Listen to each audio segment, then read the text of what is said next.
আসসালামু আলাইকুম ওরহমতুল্লাহি ওয়াবারাকাতুহু। আজকে আমি আপনাদের সামনে ইসলামের ইতিহাসের এমন একটি ঘটনা তুলে ধরব যা শুনলে আপনার বুক কাঁপবে, চোখ ভিজে যাবে। এটি একজন সাধারণ দাসীর গল্প, কিন্তু তার ঈমান ছিল পাহাড়ের চেয়েও মজবুত। ফিরাউনের রাজপ্রাসাদে, যেখানে অহংকার আর জুলুম ছিল প্রতিটি দেওয়ালে, সেখানে একজন নাম না জানা দাসী আল্লাহর পথে নিজেকে এবং তার সন্তানদের কুরবান করে দিয়েছিলেন।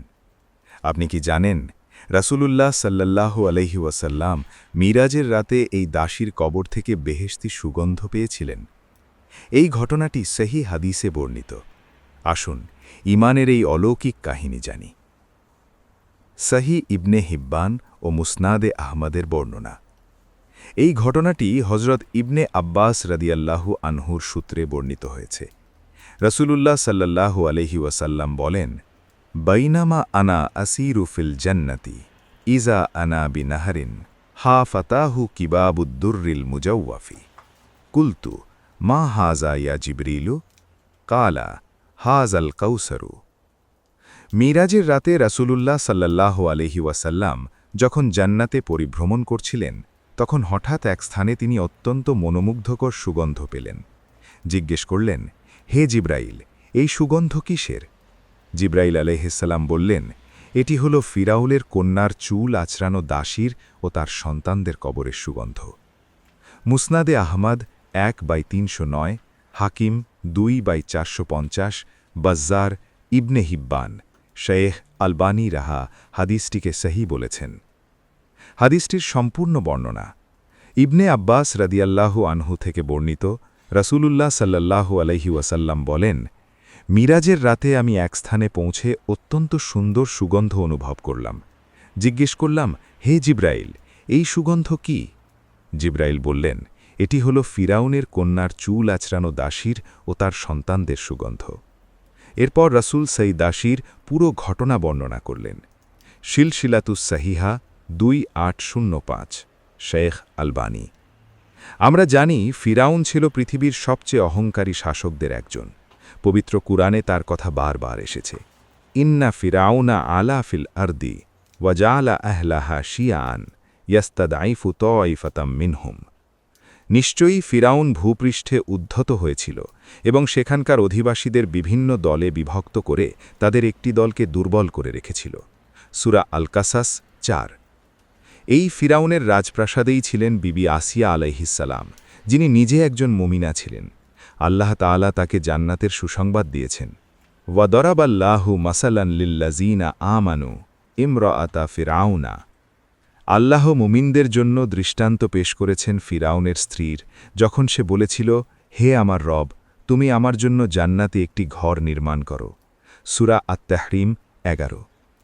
এই প্রাসাদেই ছিলেন সেই নাম না জানা দাসী, যিনি বিবি আসিয়ার অধীনে ফিরাউনের মেয়ের সেবা করতেন।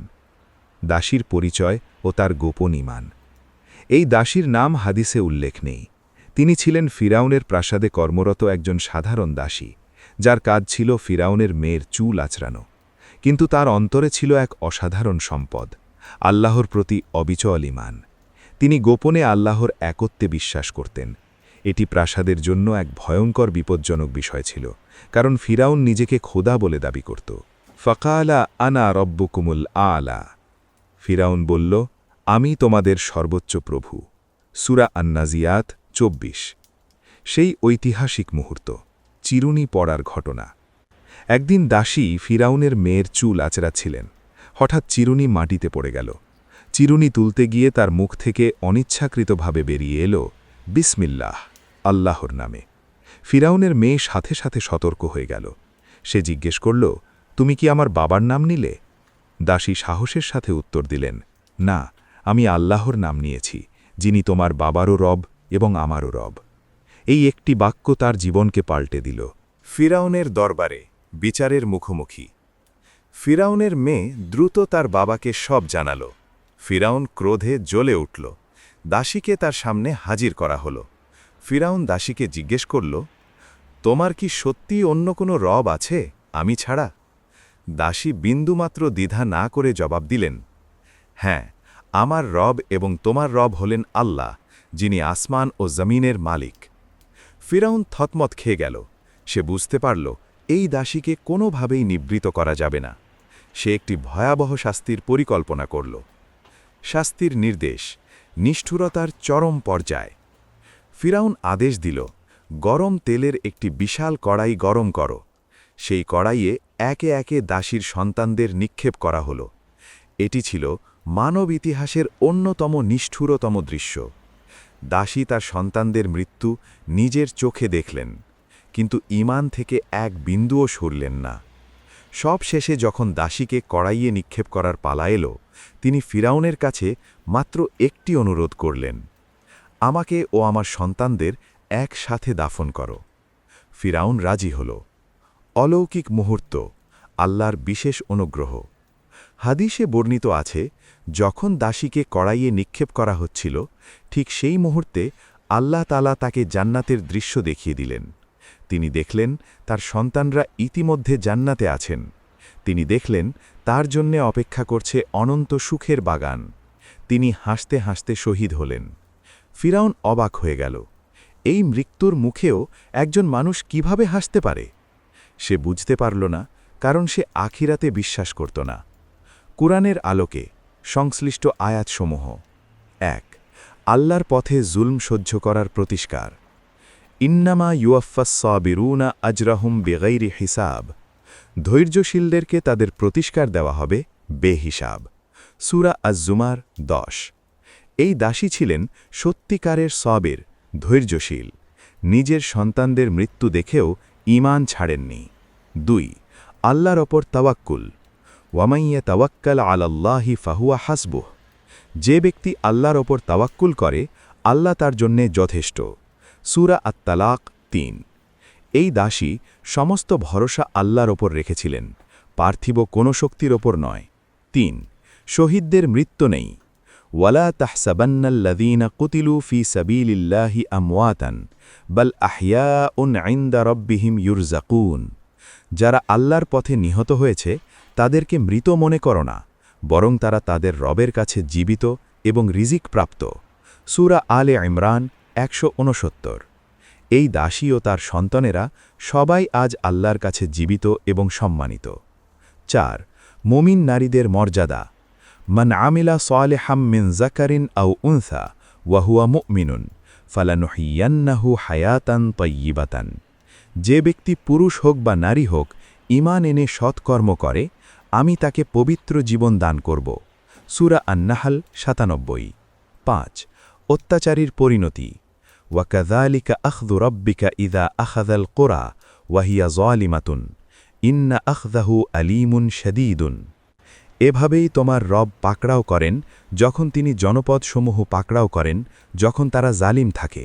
নিশ্চয় তার পাকড়াও অত্যন্ত কঠোর। সূরা হুদ ১০২।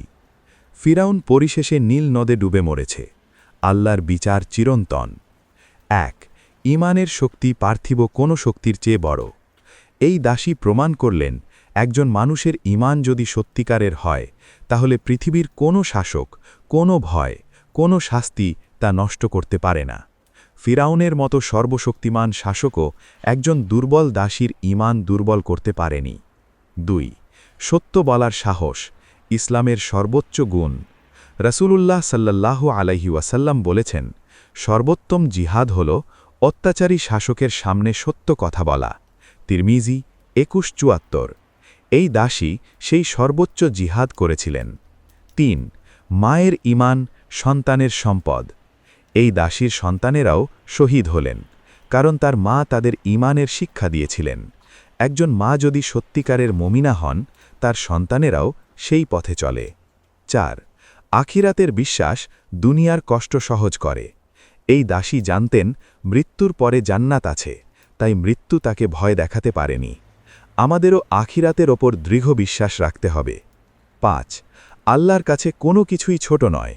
এই দাসী নাম পরিচয়হীন, ইতিহাস তাকে মনে রাখেনি, কিন্তু আল্লাহ তাকে মনে রেখেছেন। তার কবর থেকে সুগন্ধ বের হয়েছে। রাসূলুল্লাহ সাল্লাল্লাহু আলাইহি ওয়াসাল্লাম সেই সুগন্ধ পেয়েছেন। আল্লাহর কাছে কোনো আমলই নষ্ট হয় না। ফামান ইয়ামাল মিসকাল যাররাতিন খাইরান ইয়ারাহ। যে একটি অণু পরিমাণ ভালো কাজ করবে, সে তা দেখতে পাবে। সূরা আজ-জিলজাল ৭। প্রিয় দর্শকবৃন্দ, এই দাসীর নাম আমরা জানি না, তার কোনো ইতিহাস নেই, কোনো মর্যাদার পদ নেই, কিন্তু আল্লাহর কাছে তিনি এত বড় মর্যাদার অধিকারী যে তার কবর থেকে বেহেশতের সুগন্ধ আসে। আমরা আজকে কত কিছু নিয়ে চিন্তিত থাকি, চাকরি, ব্যবসা, সম্মান, মানুষের কথা, কিন্তু এই দাসী কেবল একটাই জিনিস নিয়ে চিন্তিত ছিলেন, আল্লাহ কি আমার ওপর সন্তুষ্ট? আল্লাহ তাআলা আমাদের সকলকে এই দাসীর মতো অটল ঈমান দান করুন। আমিন। যদি এই ভিডিও আপনার কাজে লেগে থাকে তাহলে অবশ্যই লাইক করুন, শেয়ার করুন এবং চ্যানেলটি সাবস্ক্রাইব করুন। আপনার একটি শেয়ার হয়তো অন্য কারো ঈমানকে মজবুত করতে পারে। আসসালামু আলাইকুম ওয়া রাহমাতুল্লাহি ওয়া বারাকাতুহু।